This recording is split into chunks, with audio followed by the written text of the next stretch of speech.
Smells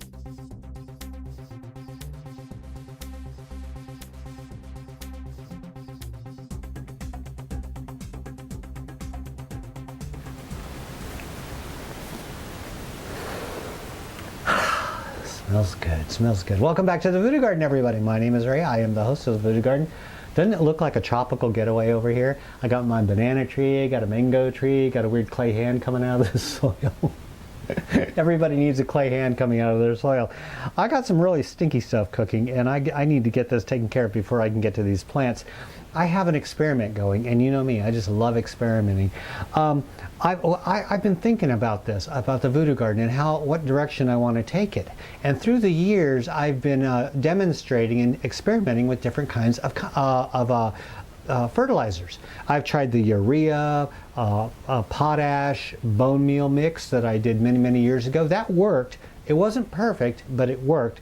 But the thing is, it costs money. And so I put that aside, and I wanted to try something else to see if it would work as well. So I tried a fertilizer called Fish and Poop. And Fish and Poop worked. It was a mild organic fertilizer, and as you can imagine, it was made from fish and poop. And that combination, the smell, oh, yeah, I nixed that one. Fish and Poop didn't work, and currently I'm trying, behind you, there's a bottle of Dr. Earth Liquid Solution.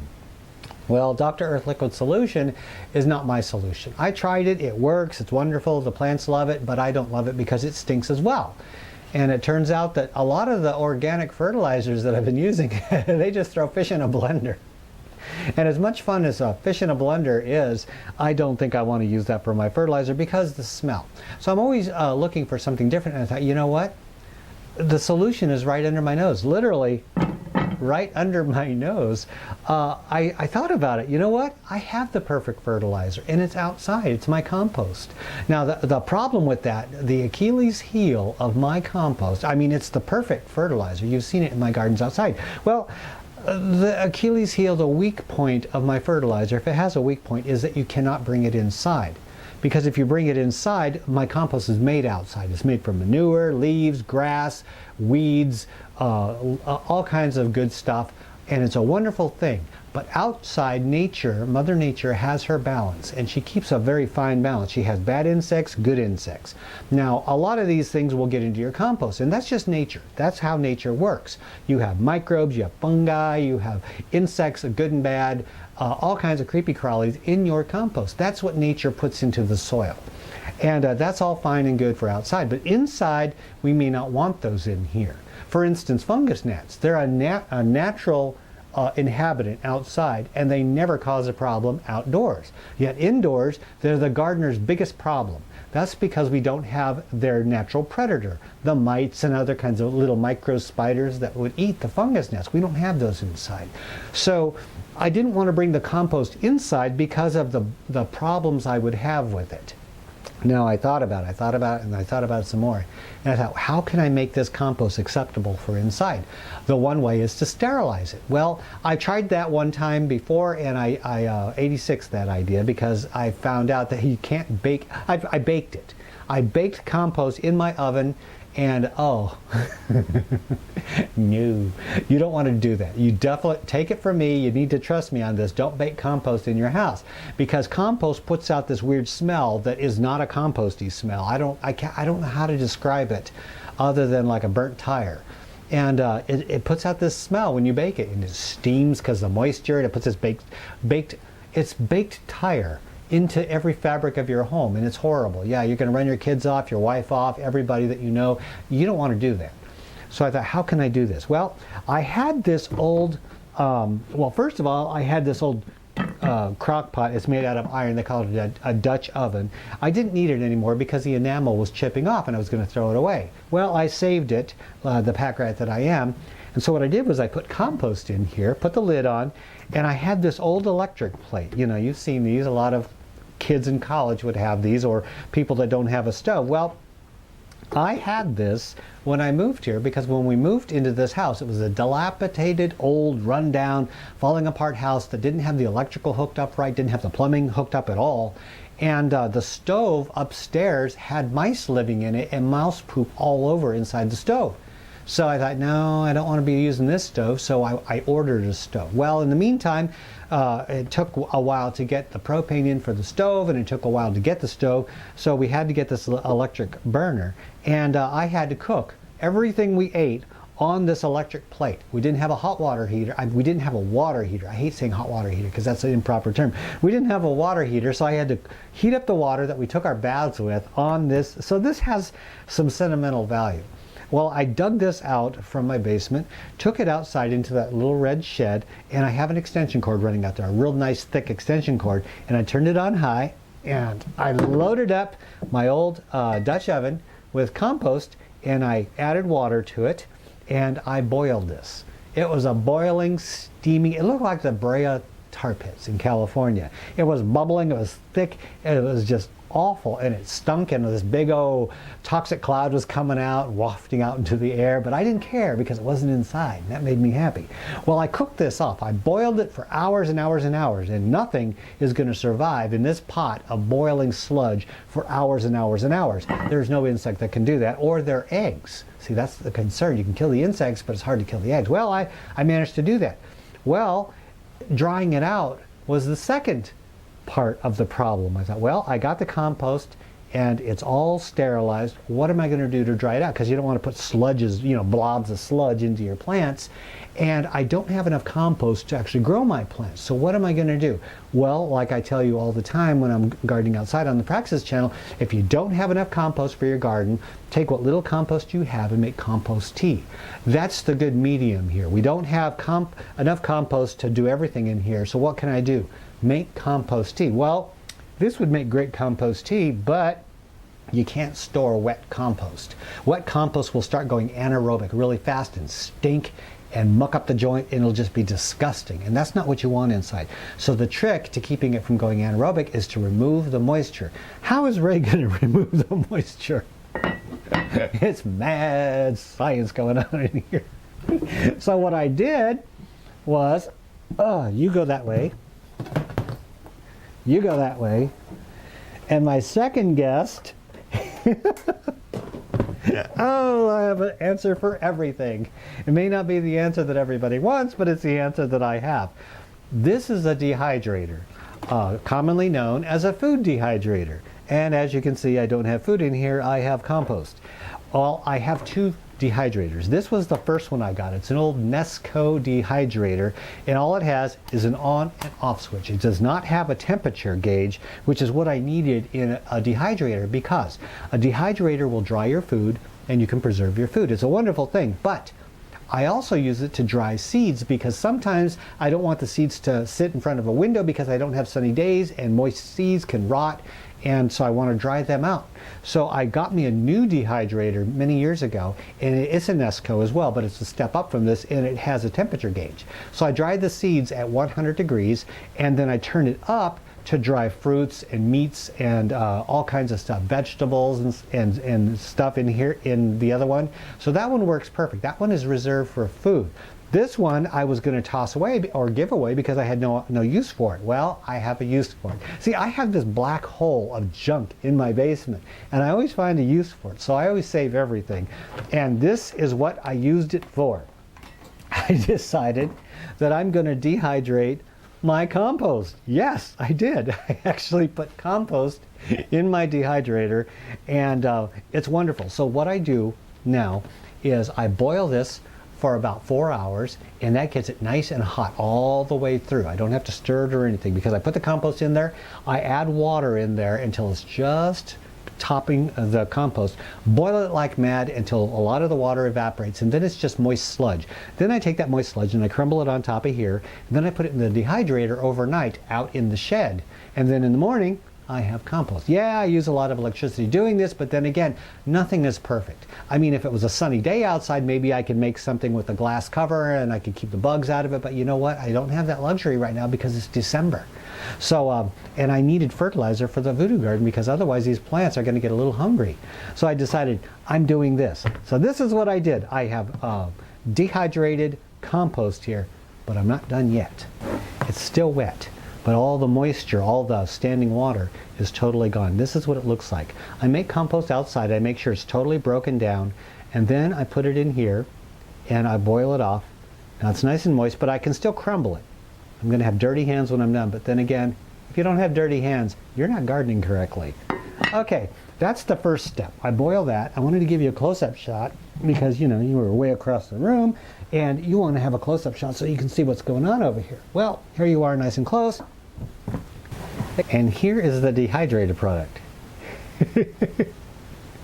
Rows and rows of this stuff. It's wonderful. This is all out of one of those containers of compost. And I'm doing a bunch of these.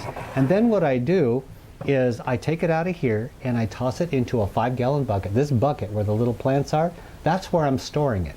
And I put a lid on it, and since it's dry, it's going to store forever. It'll last forever in a bucket since there's no moisture at all. It's like preserving food when you dehydrate food. This will last a lifetime.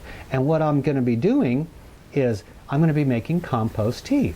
All I have to do is with a 5-gallon bucket, that's how I do my watering. I use a 5-gallon bucket. And per gallon, I'm thinking about maybe this much.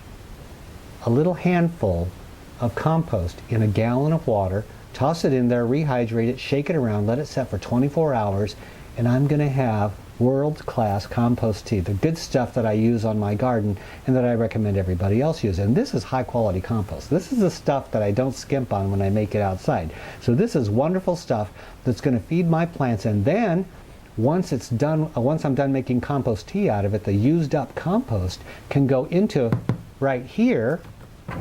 And oh yeah, I got props all over the place, folks. This is a full-service program. In here is where I keep my potting mix.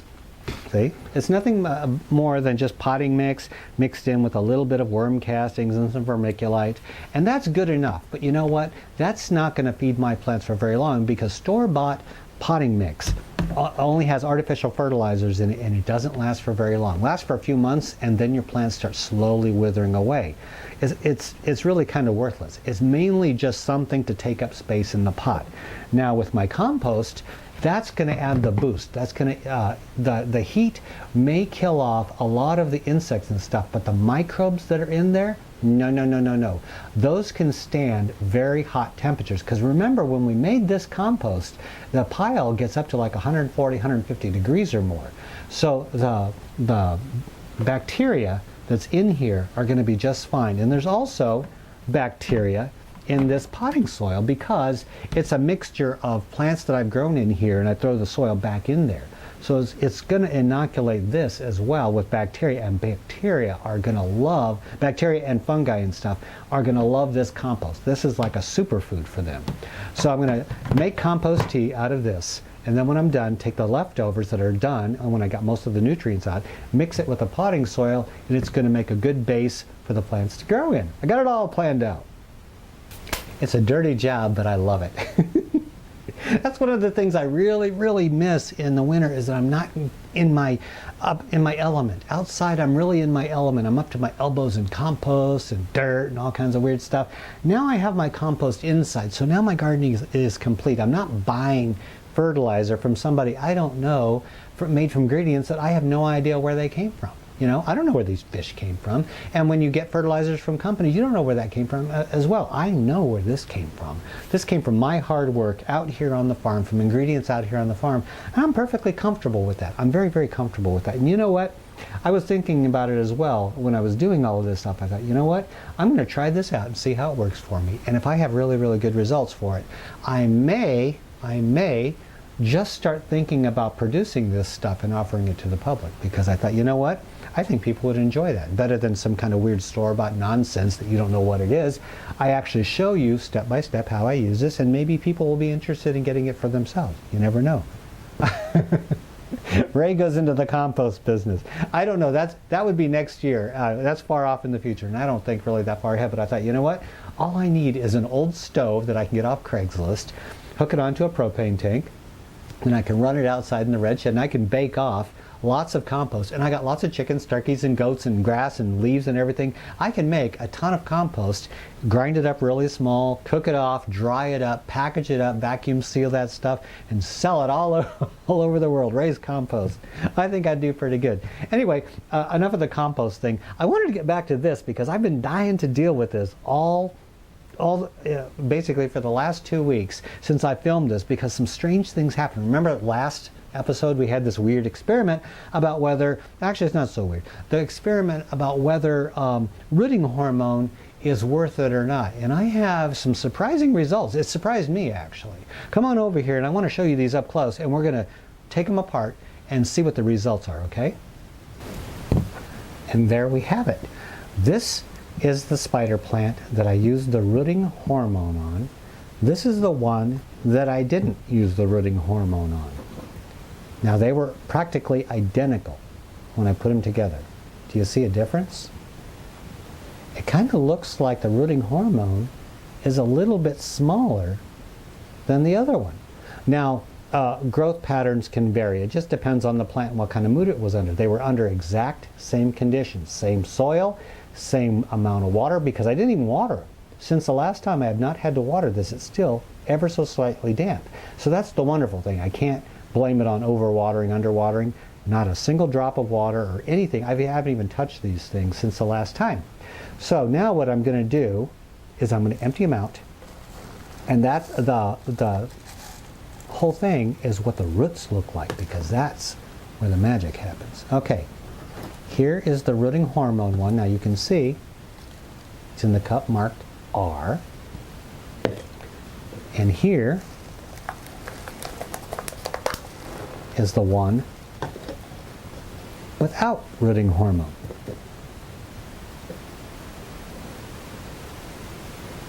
And this is what they look like. And bring them up close. Huh. I really don't notice a difference. But then again, I have to give you the disclaimer that spider plants, come on, they're going to put out roots no matter what. So these really weren't the best test subjects, but they were kind of like a last minute thing. But wow, those are beautiful roots, aren't they? They're absolutely beautiful. Spider plants are very, very easy to root. Okay, I'm going to put these back underneath this to keep them moist while we look at the next test subjects. Okay, this one is a little easier to tell. Now, this one is the one with the rooting hormone. This is the one without. Yeah, you can tell that this one is bigger. Look at the health. And in fact, this one, after 2 days, I thought it would wilt right off the bat. It did fine for the first 2 days, and then after 2 days it just fell over and laid over on the side over here. And I thought, oh, well that can't be good. Usually they wilt right away. So I thought it was going to die, and just yesterday it stood up. Yeah, that means that it started to grow roots. So now what we're going to do is take this one out. This one should give us a little bit better idea, because they don't root quite as fast as the spider plants. Here's the roots on this one. You can see that it was just on the bottom. No rooting hormone. You can tell, see, the cup. No R on the bottom. There's that one. Now let's try this one. This has the R.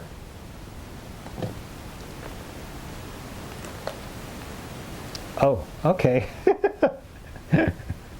There we go. Now that is definitely proof, as far as I'm concerned, that rooting hormone did have a difference, because they were practically identical. Actually, almost identical. I couldn't tell the difference in both of them, but look, definitely makes a difference. Now, with the spider plants, you really can't go with that. But other plants, I'm assuming that other plants that don't normally root super fast are going to have a difference. And that's why this one wilted, is it didn't have the roots right off the bat. This one never did wilt. In fact, it started growing really fast right off the bat. So there we have it. Put these underneath the moist vermiculite, and then I'll put them back into a pot somewhere. I'll find a home for these somewhere. Don't worry, they're not going to die. Pretty cool. There is Ray's experiment for rooting hormone. Okay. Hold on, I'll get to you guys in a minute.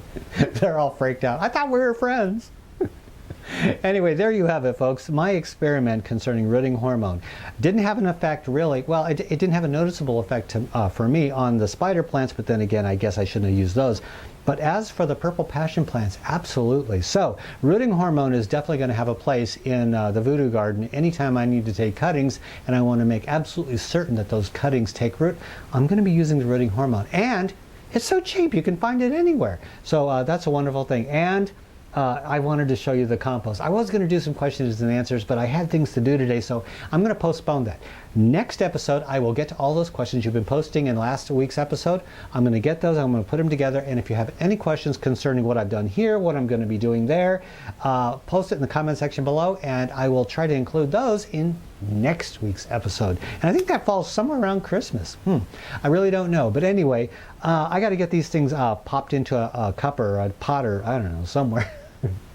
I got to get them taken care of, and I got to get this compost done. I'm going to start another batch. I want to have a full 5-gallon bucket of dehydrated compost before it gets too cold out there, because once the snow starts falling, I don't open up that shed because it's just too much of a mess to get at. So I have a very limited time. So I'm cooking up a storm when it comes to compost.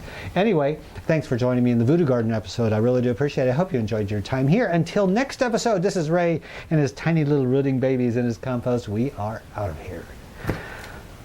Another successful episode. Is that right? Put us back in dirt. Poor things. I'll get you a cup of water. That's what I'll do.